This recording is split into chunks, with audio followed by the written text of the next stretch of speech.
English, Alliance Africa. This is a political platform we created 6 years ago for African migrants here in Cologne and environs. In fact, our plan is to spread it through the state of North Rhine-Westphalia here in Cologne, one of the biggest states here in Germany. Today, the topic is quite interesting. Christians. Who are Christians? And politics. What is politics? Christians, where do they find themselves in a community where they are citizens? Politics. Can they keep away from politics, knowing full well that politics governs the environment they find themselves? The politics sets up rules and regulations that take care of their social life. And if they withdraw from politics, is that right? They will leave decision-making circle, the decision-making arena, only for non-believers? How will they look like if they don't involve themselves in that arena where decisions are taken? If they don't, then decision will be taken against them. By the way, the Bible does not forbid a child of God or Christian to involve himself in the government where he or she lives and dwell, work and pay tax, so on and so forth. In course of our conversation, we will make some clearance. And I'm very, very sure by the time we finish tonight, you will be happy. You will become maybe a politician or have interest to even listen to get to know what the lawmakers are doing with your mind, what the lawmakers are doing with the taxes you pay, so on and so forth. You are welcome. Thank you so very much, President of the Bonus Theatre in Africa in Köln. Thank you very much for taking your time to have this conversation with us today. And again, for those who are just joining us, you're welcome, ladies and gentlemen, to this political conversation, a space where we educate ourselves, we empower ourselves, and we want to represent ourselves at the political level. Today is a very controversial conversation on politics and Christianity. And we have with us today the president of Bundesviertel, who will be talking to us on the importance of politics. Sir, tell us a little more. What is politics exactly? And somehow, most people say that politics is a dirty game. How accurate are these assumptions? Where does this kind of belief come from? Well, this is just this is a general saying. Politics is a dirty game. Um, well, let's listen carefully to this statement. When people say politics is a dirty game, I'm very sure it is based on the experience. The experience people in course of their existence in their different countries or community get to know because of misuse of power, because of corruption, so on and so forth. Right? We know in most African countries where democracy is not all that long installed, there are quite a lot of malpractices going on, and people go into politics with some certain belief or interest, right? And so if they are not there for the society, if they are not there to work out matters or issues so that members of their community or of their country would benefit, then yes, corruption is in play, and so they see it as dirty. But in the actual fact, what politics is a debate arena where people come together and sort out differences, one, and also sort out how they can grow the different infrastructures in their community, so to say, in their country.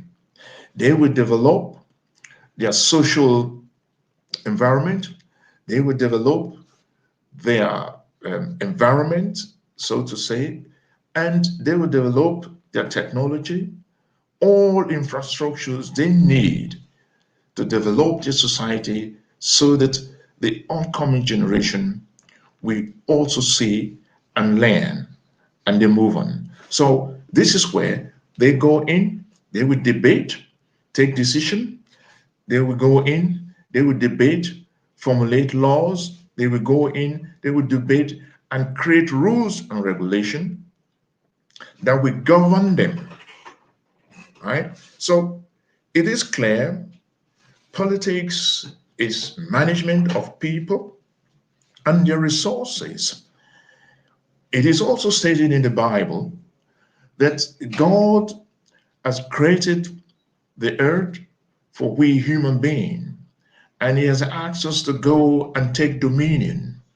This is what we've been doing. And so we will be foolish not to cultivate, we will be foolish not to come together and discuss how we can well manage all that God has asked us to take dominion on.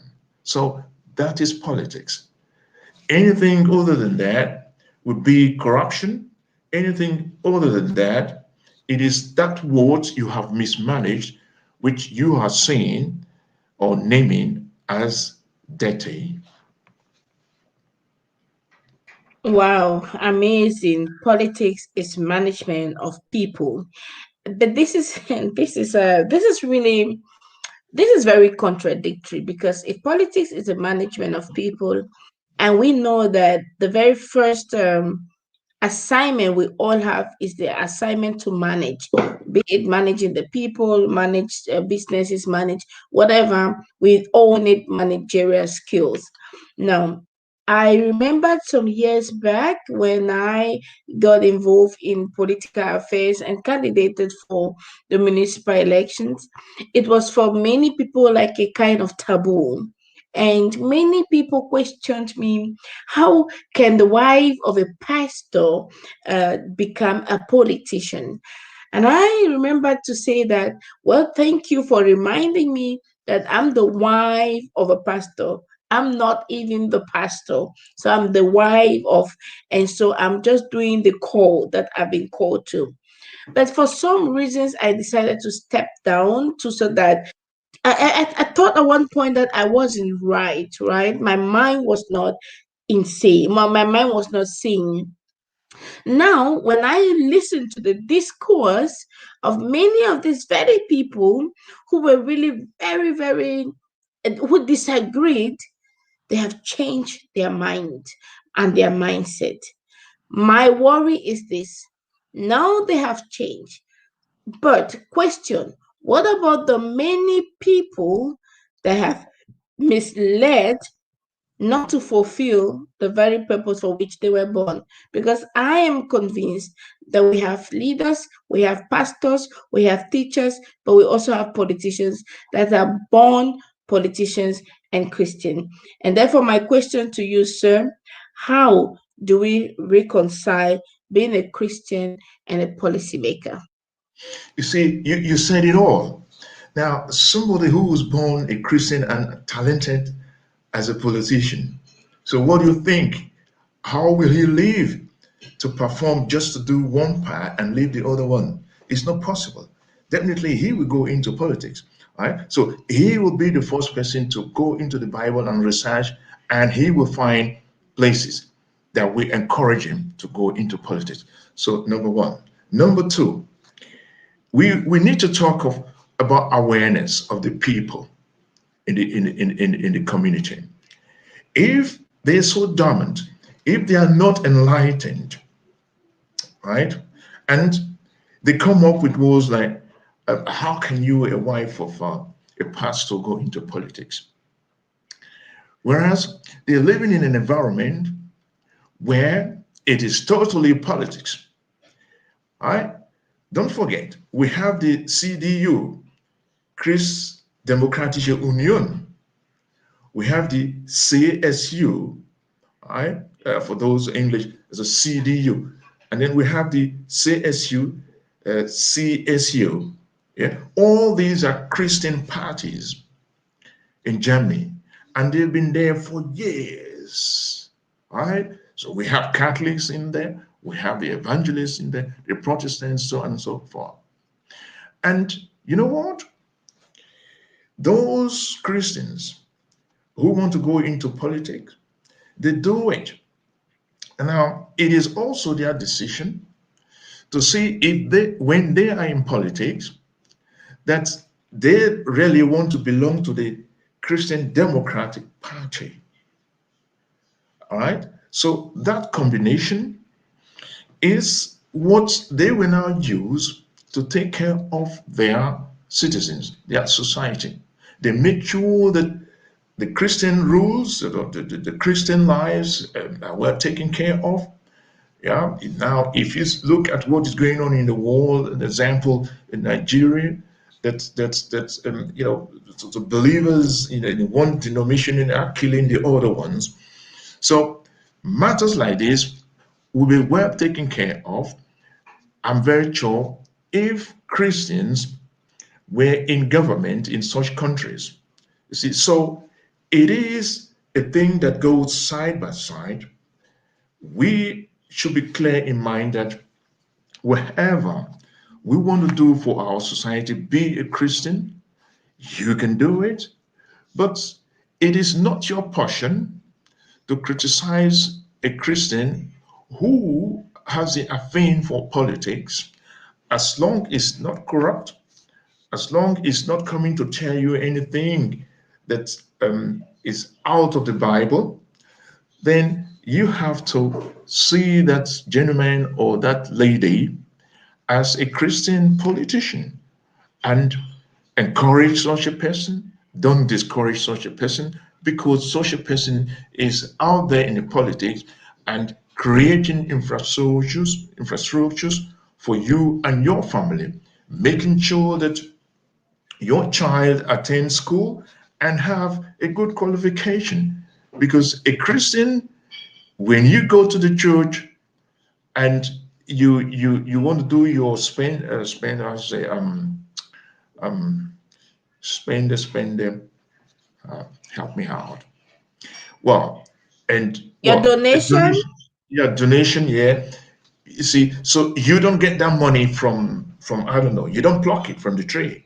Mhm, You need to go to work and pay tax before you can do that. So why should you attack a fellow Christian who is going into the politics and want to make sure that all rules and regulations or law that are going to be made in that country will favor Christians?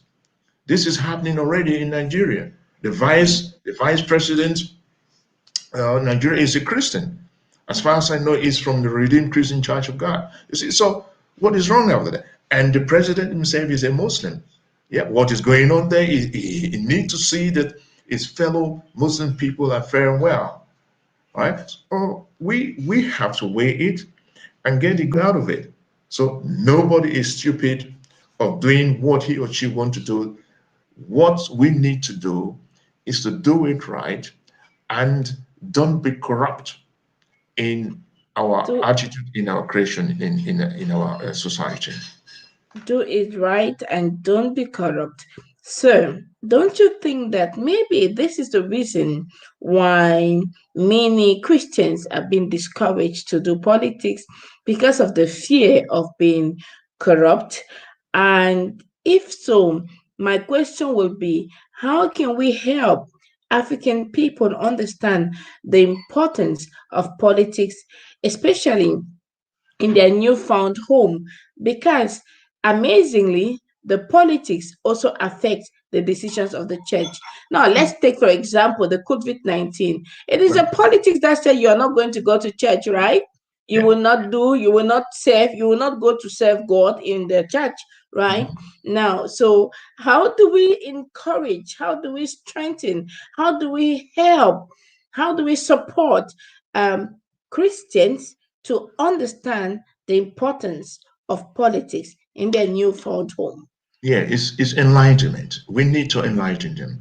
Now, they need to have somebody out there in the politics, yeah, preferably a Christian, who will let them understand that they don't need to be afraid of getting corrupt.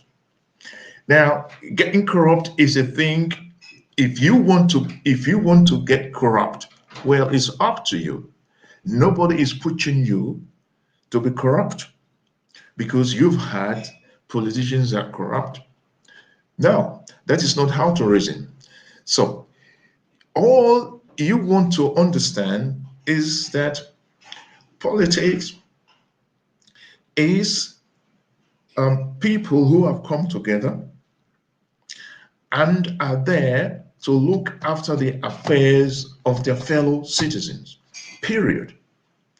This is what you are called for. This is why you are elected, right? If you want, just leave that word, that terminology, politics aside. You are called, you are elected to represent your fellow citizens because you yourself, you know how to talk because you yourself, you've studied your environment and have seen a couple of things that are not going on well. And so you as a Christian, in fact, you are the first person to picture all this. But knowing full well that as a Christian, you don't have the right or the authority to go to the public and tell them how they can um, um, hear or listen to, certain rules and regulations. You, as a Christian, you preach the gospel. And you can also use the gospel to preach politics. So that when you are at that level of making sure that your followers as a Christian or as a pastor is listening to you, you will need to tell them to obey the rules and regulation of the government you are under. All this you know in the Bible. So that is also politics if you want. So now the difference is that, for example, in Germany, politics and church or politics and religion is divided. You are not allowed by constitution to mix it. However, you as a Christian, you have the freedom to become a politician. This is where you can also preach your Christianity. You are also free to do that. So now I will use that terminology, brethren, because that's Christianity. You are invited to come to the politics so that you can show Christianity in the politics. Because politics is a thing in your newfound home that has been here for years. The other time when I started introducing one of the political parties here, for example, SPD, that party has been on now for over 100 years. And they have created a lot of things, infrastructure, political infrastructure in this country that we are really enjoying today. So your newfound home is a home where politics is the order of the day. With politics, a lot of things are being arranged and managed so that the structure of the society is up to date and the technology is advanced so that your social environment is blessed, so to say, right? Living in Germany or in other parts of Europe where democracy is practiced, you as a citizen, you are entitled to the minimum of infrastructures that you we enjoy. Yeah. For example, if nobody can get hungry here in this country, excepting you are sick or maybe you cannot work. If you can't work, the government make provision for you. All right. All these are being paid through your tax. So all these are politics that structure the environment you find yourself. And so you have to respect it. If you are interested, you have to come in. Now, the point is this: we Africans, we are addressing we Africans who don't have interest, yet they complain. So you need to develop interest. If you feel you can't come into politics, but show interest, ask questions. If you have questions, come to me. If you have questions, we're going to spread the information of Bundeswehr in Africa. Call and ask questions, and we are prepared at any time to answer your questions.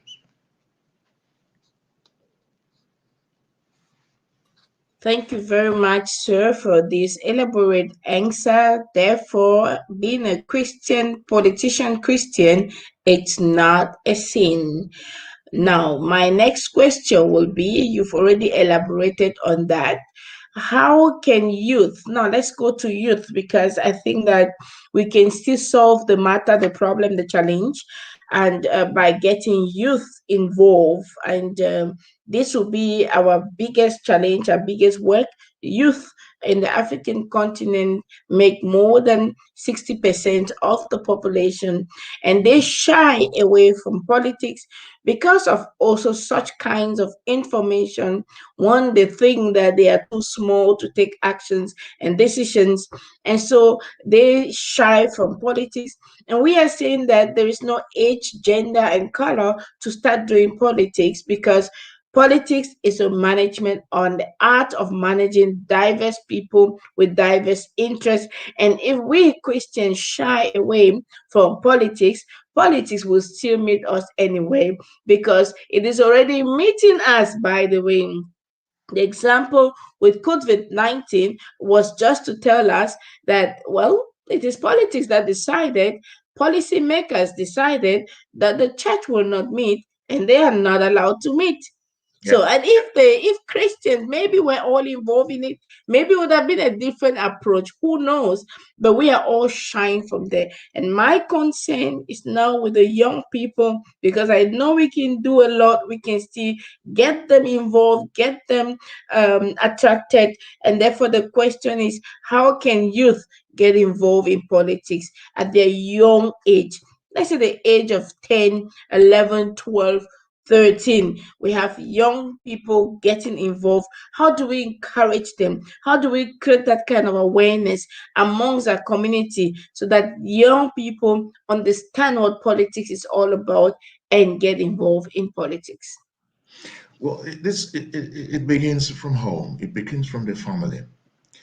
Now, you will agree with me that children of politicians or children of pastors or children of engineers or children of the different fields we have, they get the taste already from home.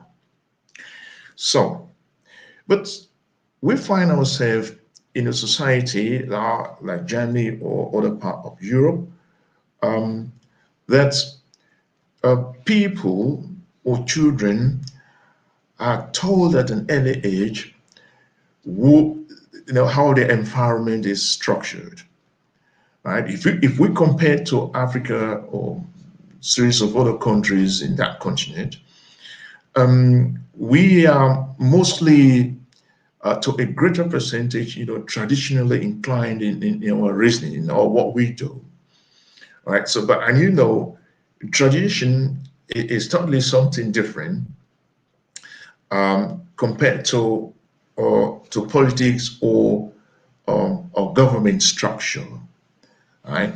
So you see that not until a child is out of school, maybe secondary education, and if the parents are not lenient people, you will find out that such a child, if at all he want to be interested in politics, it might be at a later age, because is definitely not exposed, too much exposed, to this environment that we can see as politics. So you see, in that continent, tradition is more present, in the mind of the people. But don't forget countries like India.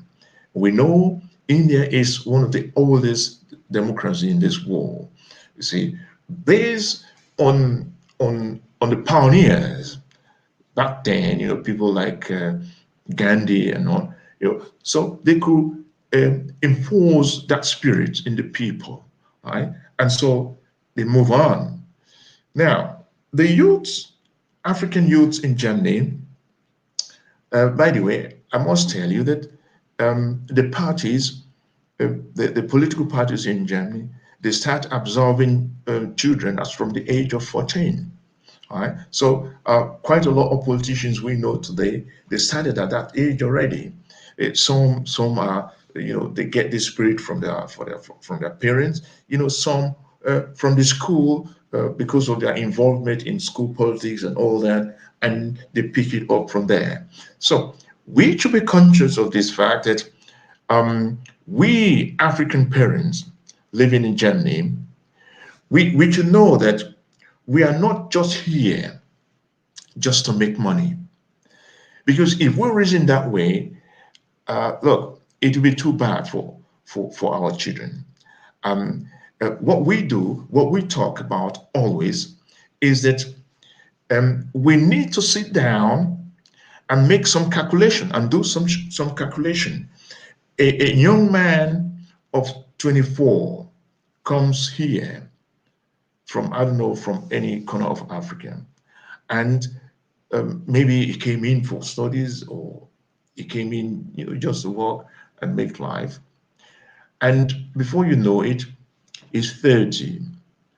And if he happened to meet a woman, they, bear a child. That child at that age, if the parents and now have taken the decision, they say, okay, we have a child, we want to settle down.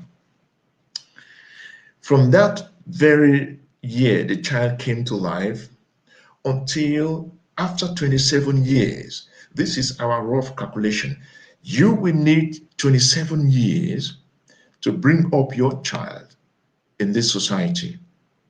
That is an ample of time that you will need to reason and take care of your family, isn't it? So that time comes by very fast. This is the time what we say that an African appearance should also use to grow in this society, get to know what is going on in this society, and make use of these chances as well. So one of them is to be interested into what is going on around you.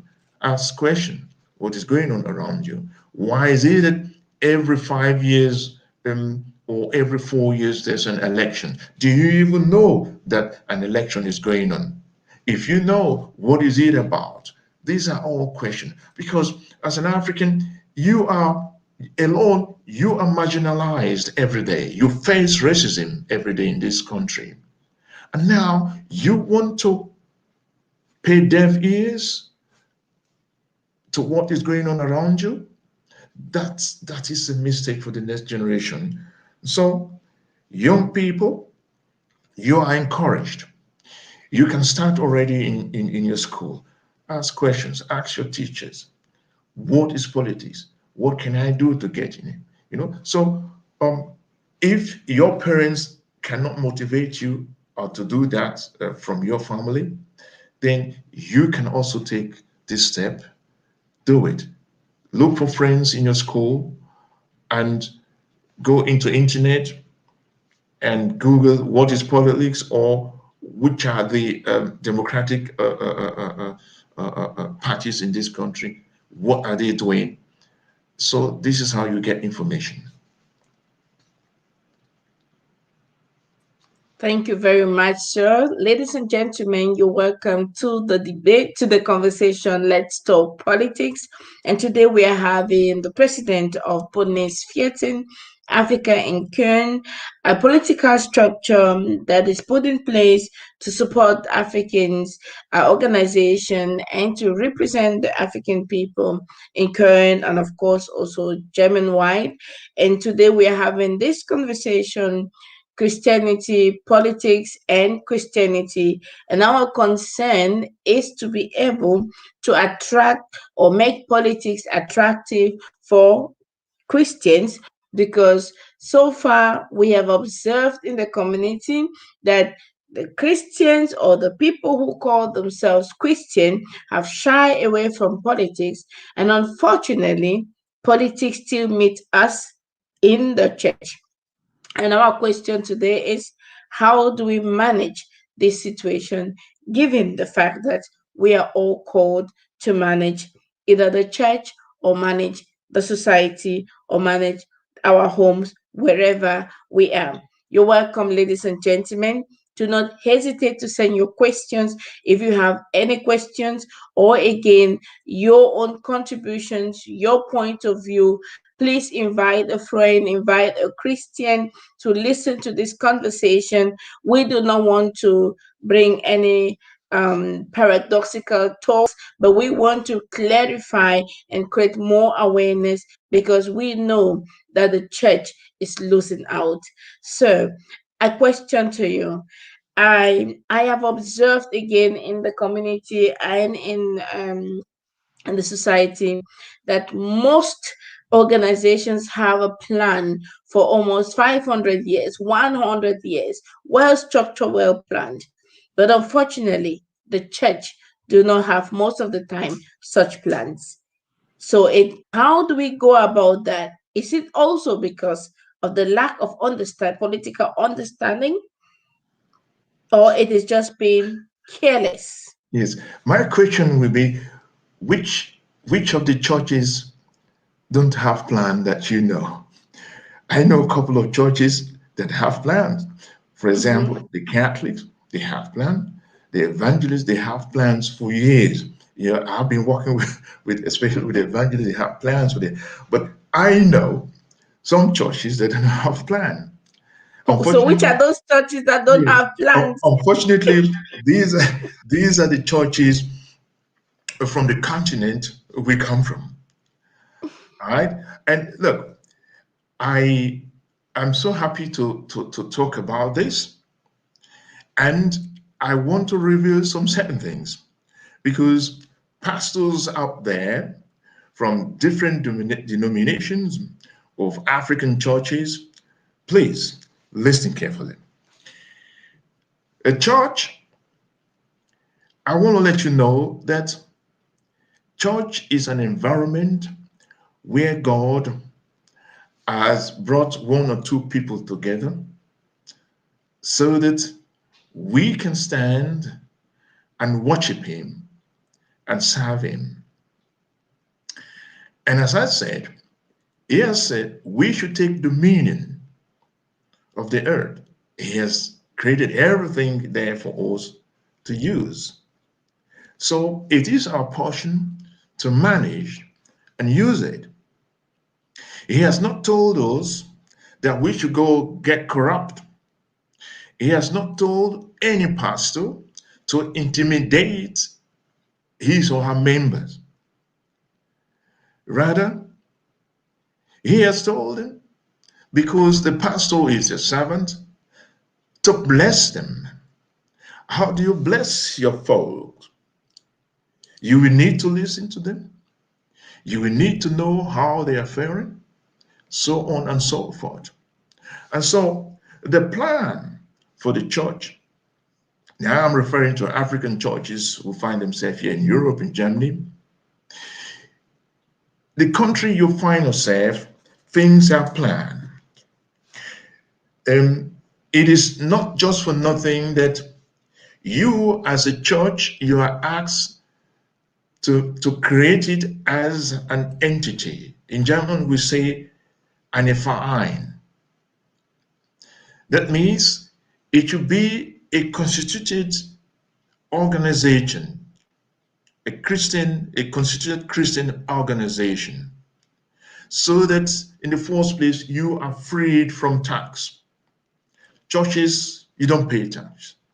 So now, what you get as tithe, what you get as offering, you should also use it to service the church.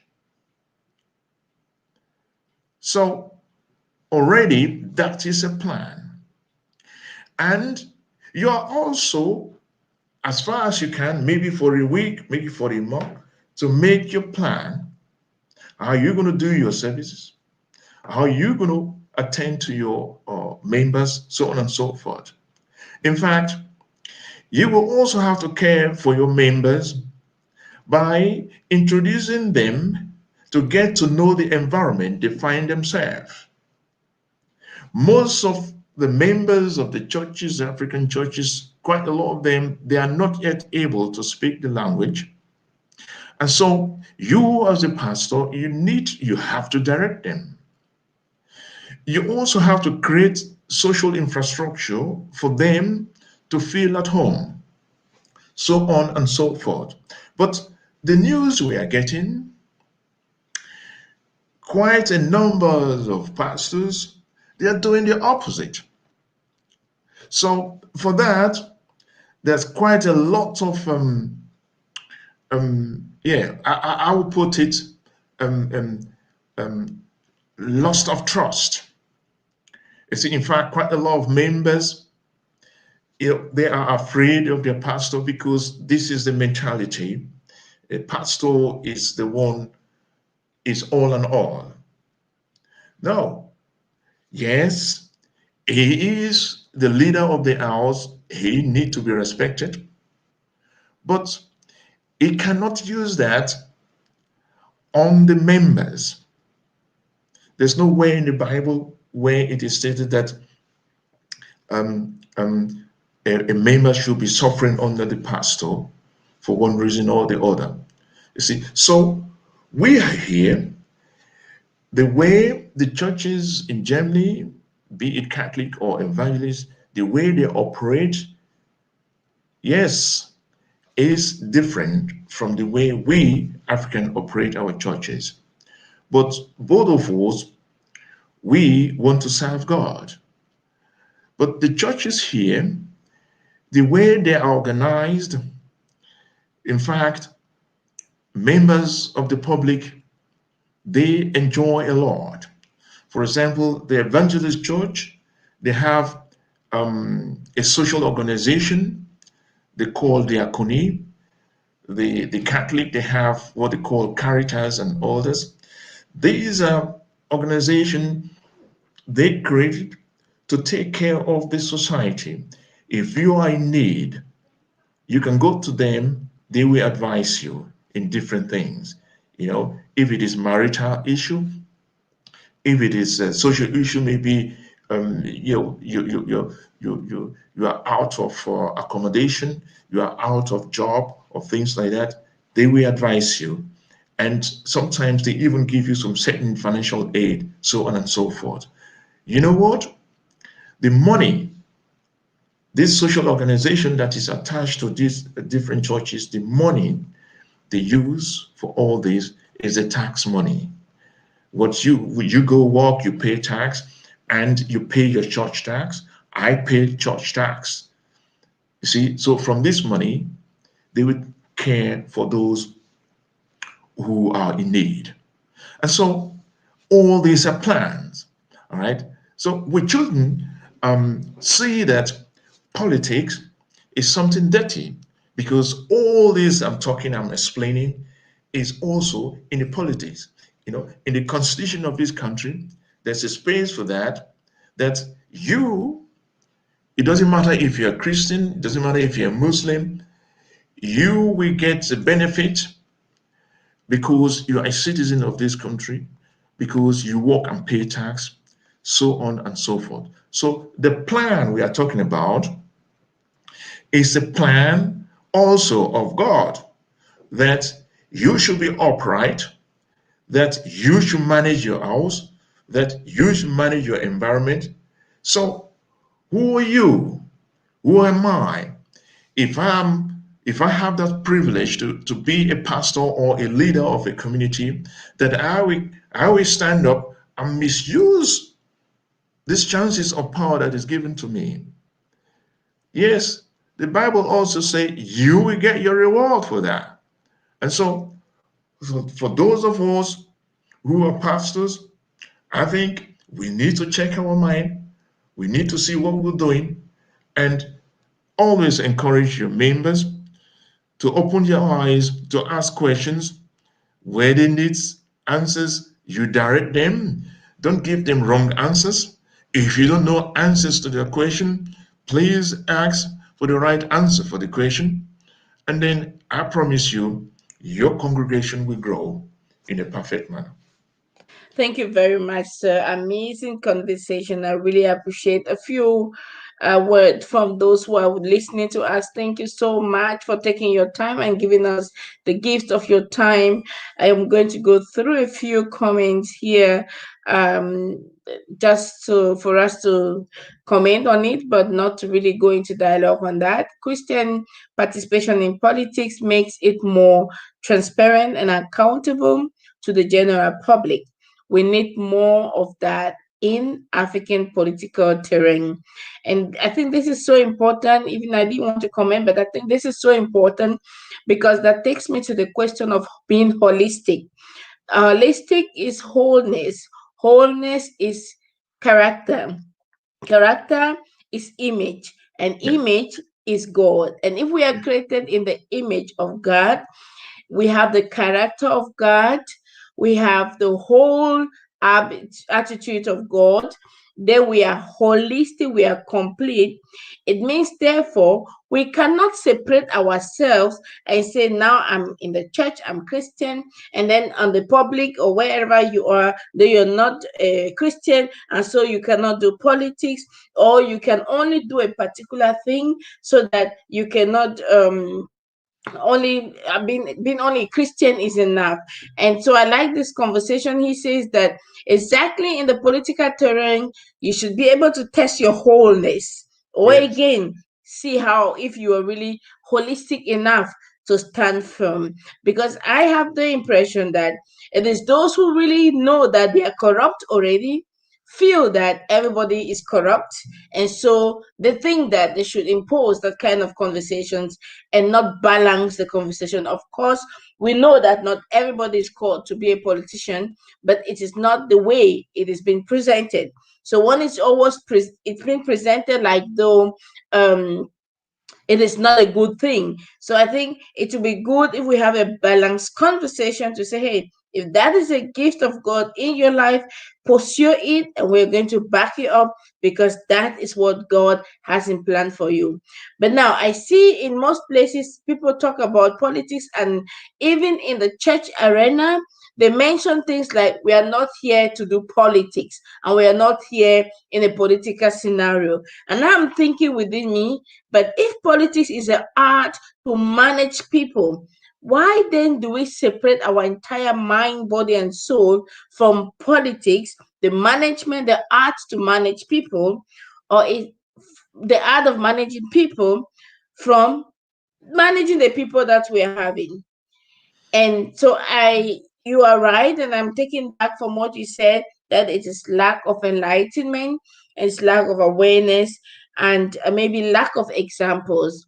And this will bring me to the question, sir, do you think it is because of this lack of awareness, the lack of the ability to understand the system in which we are, that makes so much that we deny the privileges of those good things that comes out of politics? Does it have to do with that? Because you mentioned you took the example of the evangelical church, and you said they have the social organization called the diacony. By the way, they also have a bank, not only the organization, and we all are using their banks. So we all are using their banking system, and we are meaning, what if we had gathered, understood all these structures? Will it not have been an amazing stuff also for the church? Yeah, surely.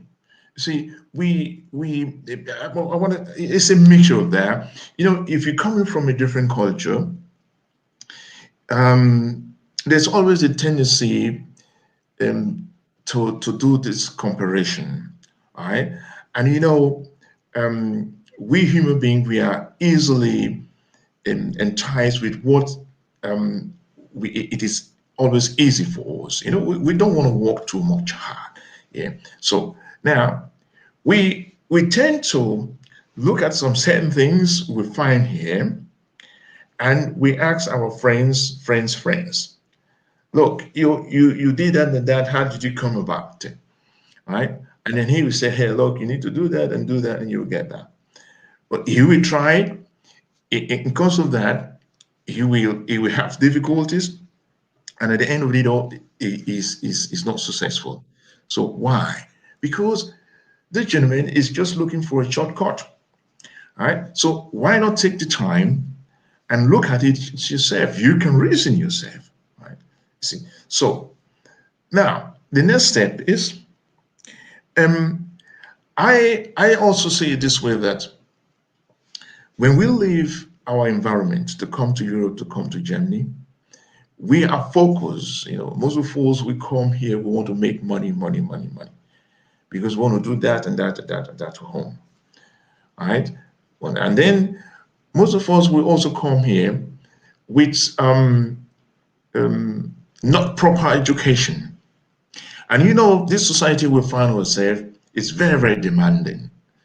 Any little thing you want to become, you have to go to school. Anything. See, so these days, even the road cleaner, those who pick up garbage, they have to go for a course for 3 years. All right.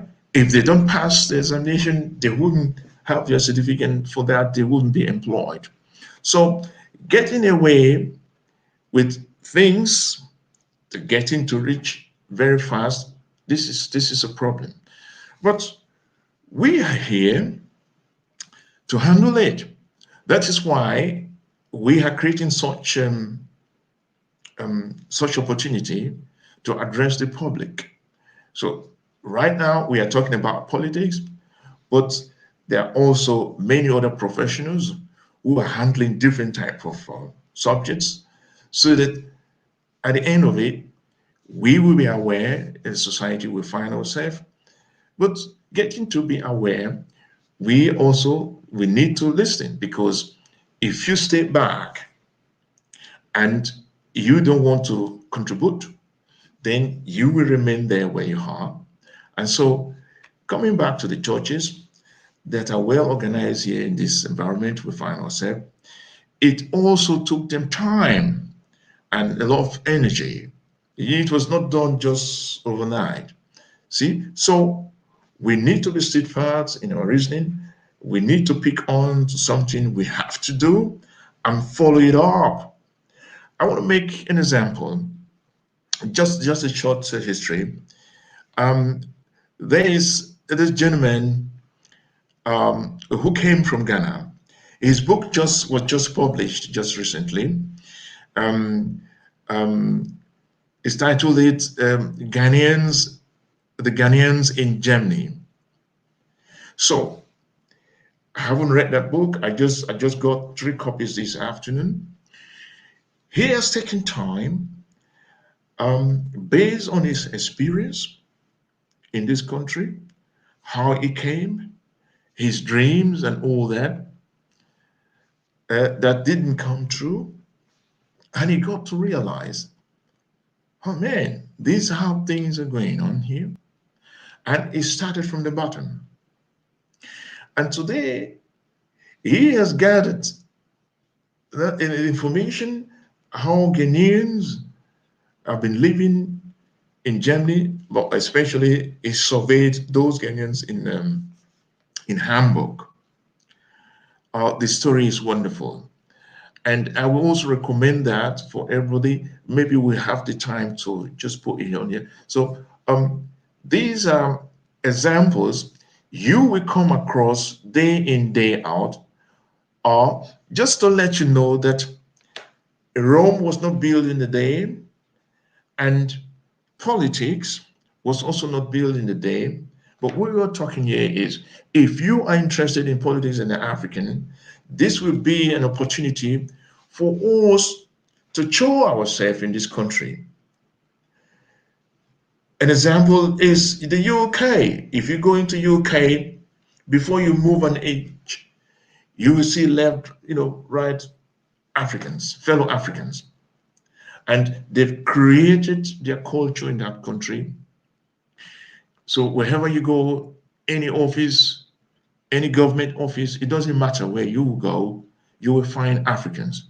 But come to Germany, you look for Africans in government offices, it will take you months.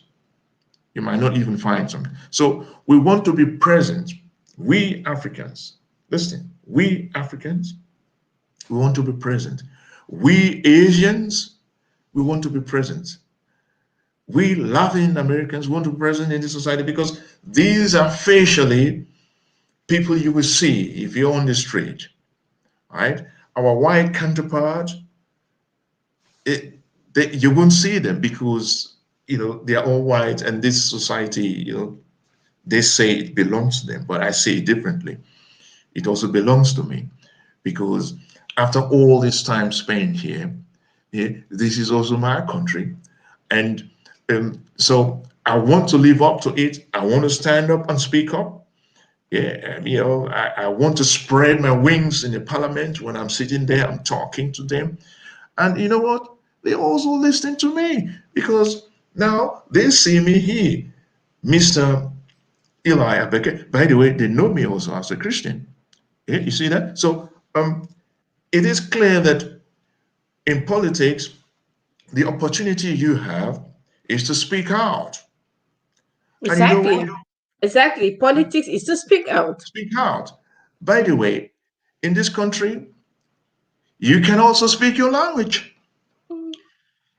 Yeah, in this country, you can practice your religion. So, what is stopping you to stand up? If it is Ijo, you want to speak, you do it. If it is Swahili, you want to speak, you do it. If they don't understand, they will get somebody to interpret it. So, Thank you very much, sir. so it is quite a lot of things we can do here I to think we speak are going out. to We want continue to the speak out. conversation next month because I Yeah, think it's very important conversation to really help the people get to understand what politics is and how politics influence the church. So we have 1 minute to go, and you yeah. have 1 minute to give us a concluding statement or again an advice to any Christian or any pastor or any leader of a church or anyone who is there, especially with an African background, who is living in Germany, and you want to encourage them. Tell us 1 minute you have politics and Christianity. I want to encourage African pastors. Please take time and go into the society by applying for different courses. You can just tap on the evangelist church. They have different religion seminars. That's if you go in, you can get to know how the society functions in terms of Christianity. That will help a lot. And if you can transform that to your members, then it will be a great deal because they will also get to understand where they find themselves. Secondly, if you don't want to go into the politics, it's fine. But I also want to advise you on that. that you should also take time to read newspapers as far as you can read the language. These days, in the internet, it's very easy. You can get in and get things converted into your language so that you can always take part in absorbing the news, the information. Yeah. And thirdly, please take time to get involved in your immediate environment. Get involved in the kindergarten where your children are. Those of you who don't have a family yet, get involved into sports. This is how you will get to meet fellow Germans. Mix up, speak the language, speak out. Don't hide yourself. If you have any question, look for the next Beratungsstelle, that means counseling offices. Yeah. And so this is how you get yourself involved in the society. And this is how you also get to know what is politics around you. Thank you very much, Pastor Eli Abeke. Thank you very much, President Eli Abeke of the Bundesviertel. I'm very sorry to disappoint some of you. Chris Larry is saying, please continue the conversation. We do not want to oversee our time, but be sure that we are having such conversations every Thursday. And of course, the political conversation is the last Thursday of the month. So put this on your calendar. And next Thursday, last Thursday again, we are still going to get deeper into this conversation because we understand that it is important. Ladies and gentlemen, we've come to the end of our program today. And thank you very much for sharing your time with us and giving us the gift of your time. Make sure you share the link with other brothers and sisters in the Lord, hoping that we're going to learn and grow together. Thank you, Pastor, for joining me in my conversation today, and God Hallelujah. bless you. Amen. Thank you very much.